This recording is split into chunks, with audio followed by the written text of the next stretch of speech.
Museu do Amanhã. O Museu do Amanhã fica localizado no centro do Rio de Janeiro, na Praça Mauá, que é uma praça histórica com diversos prédios do século XVI e conta toda a história do Rio de Janeiro. O Museu do Amanhã foi inaugurada em 2015 e foi projetada pelo arquiteto Santiago Calatrava, que usou a sua inspiração as bromélias do Jardim Botânico do Rio de Janeiro. O Museu do Amanhã trouxe um grande diferencial, que foi o foco no futuro. A maioria dos museus que nós conhecemos tem um foco no passado e na história, e este veio para conscientizar a população mediante as mudanças do nosso futuro. E com isso, o Santiago Calatrava teve que trazer ainda mais inovação. E com essa inovação, ele trouxe a sustentabilidade, a tecnologia e a arte em seu projeto. O museu traz uma grande reflexão sobre a constante transformação que o nosso planeta está vivendo, e isso é resultado direto das nossas ações. Que futuro estamos criando com as decisões de hoje? E então, este museu foi criado para responder 6 grandes perguntas. De onde viemos? Quem somos? Onde estamos? Para onde vamos? E como queremos ir? Com isso, Santiago Calatrava veio para trazer algumas tecnologias sustentáveis de projeto. Uma das tecnologias sustentáveis que ele trouxe foi a captação da energia solar, que é feita pela movimentação da estrutura do lugar. Essas asas, que foram inspiradas nas asas dos passarinhos, se movimentam de acordo com a incidência do sol.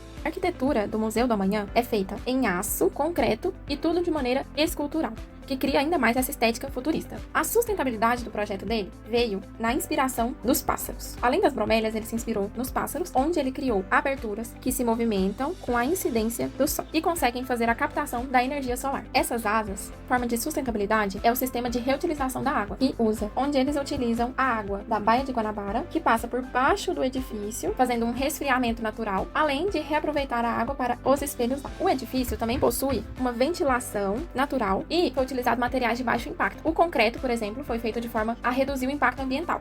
Na disposição do museu, nós temos 3 pavimentos. O subsolo é uma parte administrativa e os 2 pisos nós temos o acesso a visitas. Na planta de situação, nós temos os espelhos d'água. Nessa planta de situação, a gente consegue entender melhor. Nós temos os espelhos d'água em volta da edificação. Nós temos a praça do museu. Aqui temos uma subestação enterrada. Acessos nas laterais, assim como o acesso frontal. Aqui no meio do edifício, nós temos os reservatórios, que usam a água da baía para o reuso, além dos reservatórios da água potável e da água do mar. A entrada principal para o Museu do Amanhã vem da praça, que se encontra no primeiro piso, que é o térreo. Nessa primeira parte, nós temos o guarda-volumes, a loja do museu, a venda dos ingressos, estandes de informação, além de uma cafeteria. Seguindo essa entrada, nós temos 2 escadas que vão para o segundo pavimento, onde são feitas as exposições permanentes. Já aqui no primeiro pavimento, nós temos a entrada para o auditório, cabem 392 pessoas, e todo esse espaço para a exposição temporária, que são feitas com parcerias com as outras empresas. E no final, nós temos a parte administrativa e o restaurante. Seguindo essas escadas, localizada nesses 2 pontos, nós chegamos no primeiro pavimento. Nesse primeiro pavimento, nós temos o Observatório da Manhã e o Laboratório de Atividades. O Laboratório de Atividades, ele vem como um grande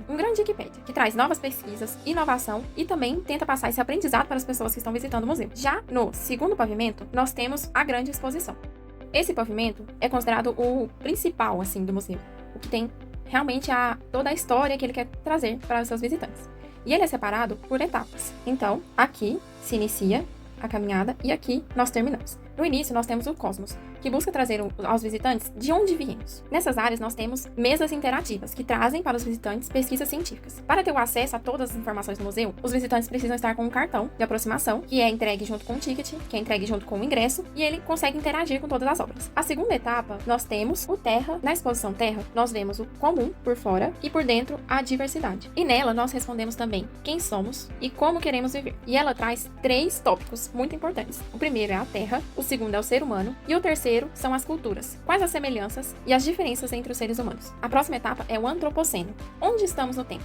Nesse lugar nós temos 6 placas com telas e um sofá no meio, onde os visitantes podem deitar e olhar para cima, assim conseguindo ver todas as telas ao mesmo tempo. E o principal questionamento desse ponto da exposição é onde estamos no tempo? A Terra falava onde estávamos no natural, e o Antropoceno fala onde estamos no tempo. Como vamos moldar o planeta para os nossos filhos, e qual o seu papel agora? O próximo bloco fala sobre os amanhãs, que busca trazer o principal assunto, que é a sustentabilidade. O amanhã é uma construção, ele não é um espaço-tempo. E ele implica em 3 pontos: a sociedade, o planeta e a humanidade. E aqui nós respondemos a pergunta: para onde vamos?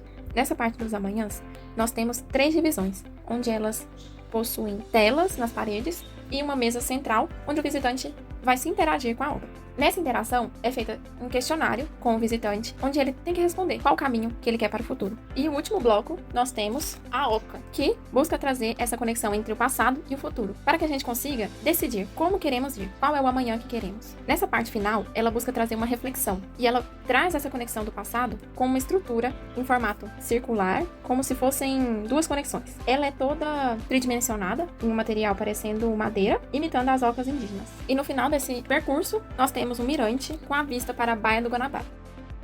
O Museu do Amanhã, ele não apenas se insere nesse contexto da modernidade líquida, mas utiliza da sua própria arquitetura, do conteúdo e da proposta para refletir os seus desafios, oferecendo uma perspectiva inovadora para a construção de um futuro consciente, tornando-se assim um espaço para questionamento, aprendizado e engajamento, que é essencial para esse mundo onde vivemos atualmente, com transformações tão rápidas e passageiras.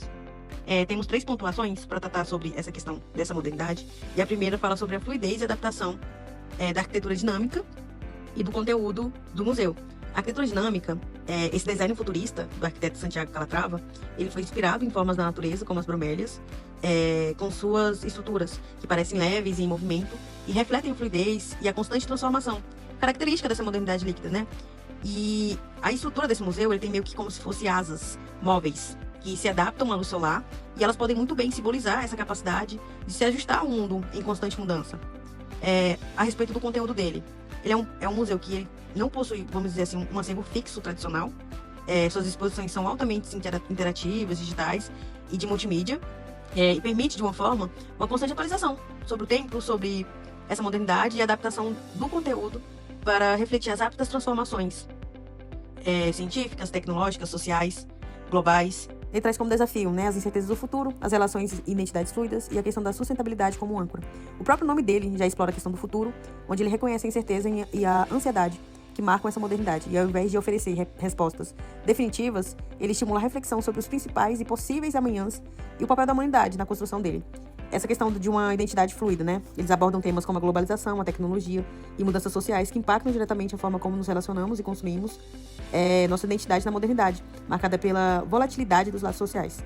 E sustentabilidade como âncora, em um mundo onde nós vivemos, onde tudo parece escorrer, ele traz esse tópico da sustentabilidade, trazendo ali como pontos guias para o nosso futuro, né? Um futuro desejável, onde ele dá ênfase na responsabilidade coletiva e no cuidado do nosso planeta, né? Oferecendo uma contraposição à individualização e ao consumismo exacerbado, frequentemente associado à modernidade líquida. E por último, a questão da inovação no contexto, está relacionada à localização e revitalização do bairro, que é do projeto Porto Maravilha, a interatividade, o engajamento e o foco nas questões globais, né? Ele está situado na zona portuária do Rio de Janeiro, ele se torna símbolo de uma transformação e de um olhar para o futuro, em um contexto de mudança urbana, utiliza de tecnologias interativas e sensoriais, mantendo ali uma dinâmica, né, e participação com o público, e conecta também ativamente com as novas formas de comunicação contemporâneas. E o foco das questões globais, né, que a gente tem aborda em temas como a origem da vida, do impacto da ação humana no planeta e os desafios para o futuro. E fica o questionamento: para onde iremos, quem nós somos, onde estamos, para onde vamos e como queremos viver juntos durante os próximos 50 anos. Otaque Cultural. O edifício que vamos estudar agora se chama Otaque Cultural e está situado em São Paulo, em 2 avenidas extremamente movimentadas e importantes para o projeto, que é a Avenida Pedroso de Moraes e a Avenida Faria Lima. E o projetista se chama Otaque. E esse projeto tem como homenagem a sua mãe, que é a artista plástica Tom Otaque. O edifício ele foi inaugurado no ano 2001, trazendo cultura, arte e negócios em uma estrutura multifuncional, que acabou se tornando um marco na paisagem urbana da cidade. O edifício não teve só como homenagem à mãe dele. O edifício também teve uma importante revitalização à região de Pinheiros, que também conectava os bairros vizinhos do local, que é Pinheiros e Vila Madalena. E uma das coisas importantes é que esse edifício não é só cultura, ele também é um edifício que traz algo a mais, que é 2 edifícios de escritórios de alto padrão, um centro de reuniões, um teatro e um dos mais importantes, o Instituto Cultural Tomiá, e um dos mais importantes, o Instituto Cultural Tomiá. O que podemos ver como identidade do arquiteto também é a estrutura e as fachadas orgânicas. Podemos ver em todos os pontos em si. Onde eu estou desenhando de preto, podemos perceber esses pontos. E com isso, lá dentro também não é diferente, né? E podemos perceber que no primeiro pavimento nós temos alguns locais, né, de acesso, que estão subdivididos, que são divididos entre si. E o primeiro deles é o espaço múltiplo, né, que tem acesso em alguns locais, podemos ver nessas setas. E aqui é onde os artistas também podem trabalhar, colocando as obras e suas exposições, né? É um lugar bem amplo onde o artista em si pode brincar com o local. O segundo é a antessala do espaço múltiplo, né? Que está localizado aqui. O terceiro, que é a plateia. O quarto, vestiário / camarins. O 5, floor. O 6, o bar. E o 7, ballroom. E já na imagem abaixo, que é o acesso do pavimento em si, podemos perceber na estrutura lateral, que é essa estrutura que eu desenhei no início, que é uma estrutura mais oval na ponta, e atrás mais quadrada. E em si aqui tem os outros acessos, né? Dão acesso às salas, né? O conjunto 2 e o conjunto 1. E tem os acessos pelos elevadores e pelas escadas. E aqui nós podemos ver que também tem alguns banheiros PDC também, né? Para cadeirante. Mas o edifício em si, ele expressa essas curvas não por conta dos seus movimentos ou alguma coisa assim do tipo, mas ele tem como identidade um pouco da mãe dele também, como eu falei no início. Por quê? Ele acabou declarando em uma entrevista que o prédio deveria ser tão expressivo quanto as obras da sua mãe, que se destacavam pelo uso de ousadas curvas, de formas curvas e também de cores, né, marcantes, que podemos ver na fachada, que é o tom vermelho, e as questões dos vidros azuis, né, que traz essa identidade também, concreta. Então, a sua forma em si também é por conta daquilo que eu falei no início, que traz identidade também, homenagear a sua mãe. E o próprio arquiteto teve uma fala que foi dita como ele, que foi: eu queria um prédio que fosse uma espécie de provocação, uma presença forte que se colocasse como um marco visual, tal como a arte de minha mãe. Quis fazer um prédio que se movesse, que respirasse e que emocionasse.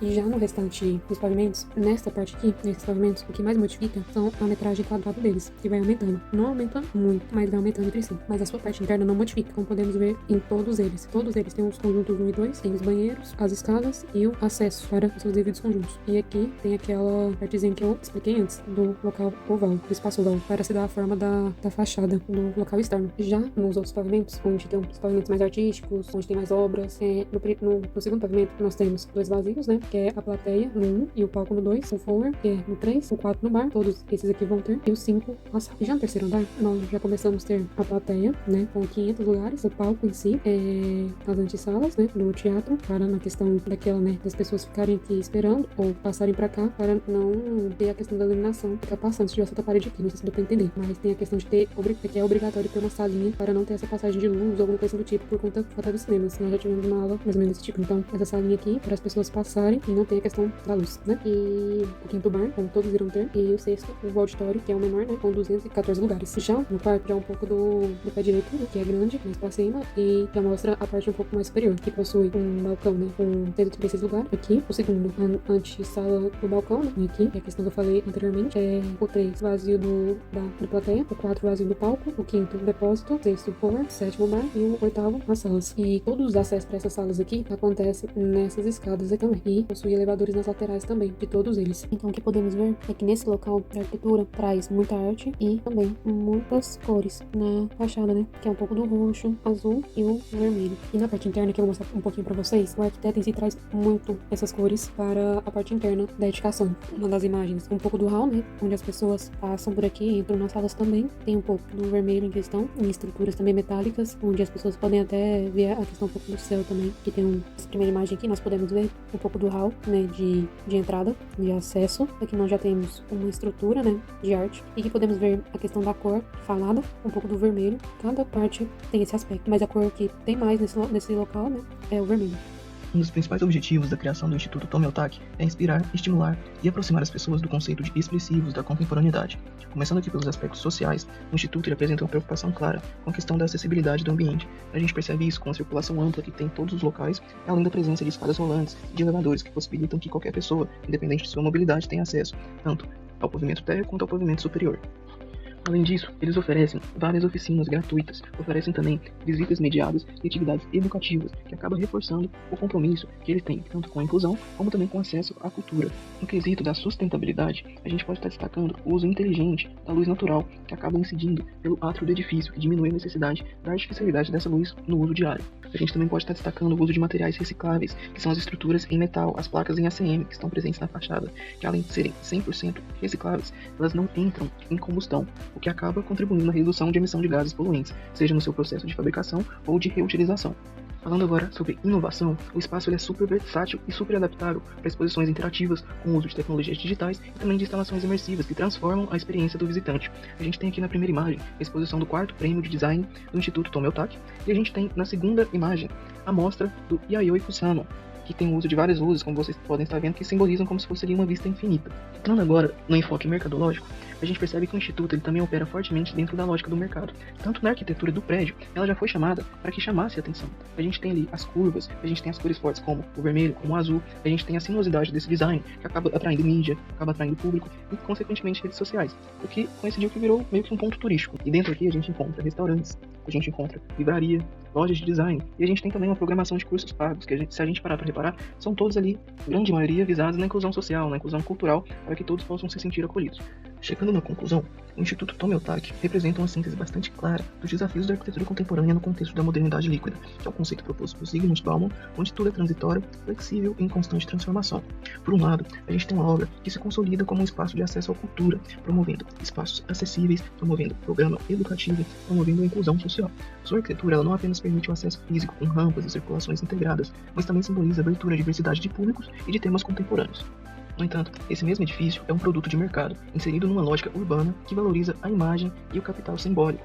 A fachada monumental e a presença constante em mídias sociais e eventos patrocinados revelam uma arquitetura espetáculo, feita também para ser consumida visualmente e para gerar engajamento. E isso não é necessariamente um problema. Pelo contrário, evidencia como a arquitetura hoje precisa atuar em múltiplas frentes, como infraestrutura urbana, como produto cultural e como ativo econômico. O Instituto Tomi Otaki, então, ele não é apenas um centro cultural, ele é também um instrumento estratégico da urbanidade, de marca territorial e de capitalização simbólica. Ao mesmo tempo que ele educa e inclui, ele também promove, ele também vende e ele também rentabiliza. A crítica que fica é justamente essa. Até que ponto esses dois lados, social e mercadológico, conseguem conviver de forma equilibrada? Como nós, enquanto futuros arquitetos, podemos projetar espaços que não só resistam ao tempo líquido, mas que também resgatem vínculos sólidos com as necessidades reais da sociedade?